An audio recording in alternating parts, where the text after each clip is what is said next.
মসজিদের ভিতর জিন থাকে, এই ভিডিওটি হচ্ছে তার একটা বাস্তব উদাহরণ। আমরা এই ভিডিওটি পেয়েছি একটা মসজিদ কমিটির সদস্যর কাছ থেকে।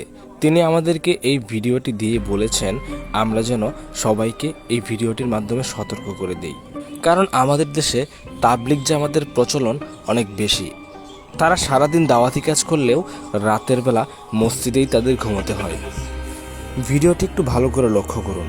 লোকটি যখন নামাজ আদায় করছে তখন কিন্তু সামনে থাকা চেয়ারগুলো নিজে থেকেই এদিক সেদিক ছুটাছুটি করছে। তার মানে আমরা ধরে নিতে পারি এগুলো আসলেই জিনের কাজসাজি, কারণ একটা চেয়ার নিজে থেকে কখনোই এদিক সেদিক ছুটাছুটি করতে পারবে না। ভিডিওতে যে লোকটি নামাজ আদায় করছে তিনি হচ্ছেন এই মসজিদের একজন খাদেম। আসলে তিনি একটা মাদ্রাসায় পড়াশোনা করেন, পাশাপাশি এই মসজিদের খাদেমের কাজে নিয়োজিত রয়েছে। তার অন্য কোথাও থাকার জায়গা না থাকায় তিনি মসজিদেই ঘুমান এবং প্রতিনিয়ত তাহাজ্জুদের নামাজ আদায় করেন। তার চোখের সামনে এমন কিছু ভয়ানক ঘটনা প্রতি রাতেই ঘটে, এগুলোতে এখন আর তার কোনো ভয় কাজ করে না। আমাদের সমাজে এমন অনেকেই আছেন যারা দাওয়াতি কাজ করেন, রাতের বেলা মসজিদে ঘুমান। তাদের কাছে এই ভিডিওটি পৌঁছে দেওয়ার জন্য অনুরোধ করছি, কারণ একটা ভুলের কারণে তার প্রাণও চলে যেতে পারে।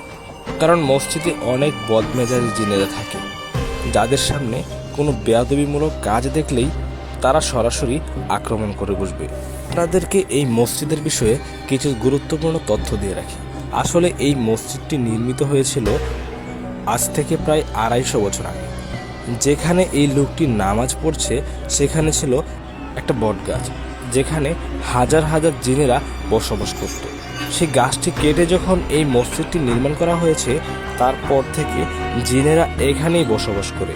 মসজিদটি নির্মাণ হওয়ার পর থেকে এখনো পর্যন্ত প্রায় অনেক মুসল্লিদের সামনেই জিনেরা দেখা দিয়েছে, তাদেরকে নানাভাবে বিরক্ত করেছে।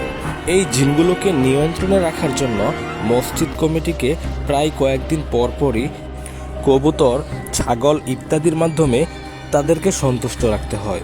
ছাগল, কবুতর এগুলো দিতে যদি দেরি হয়ে যায় তাহলে তারা মসজিদ কমিটির লোকজনদেরকে স্বপ্নের মাধ্যমে বিভিন্নভাবে হুমকি দিয়ে থাকেন।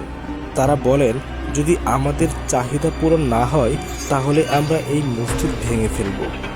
যার কারণে তাদের কথা মানতে মসজিদ কমিটিরা এক প্রকার বাধ্য।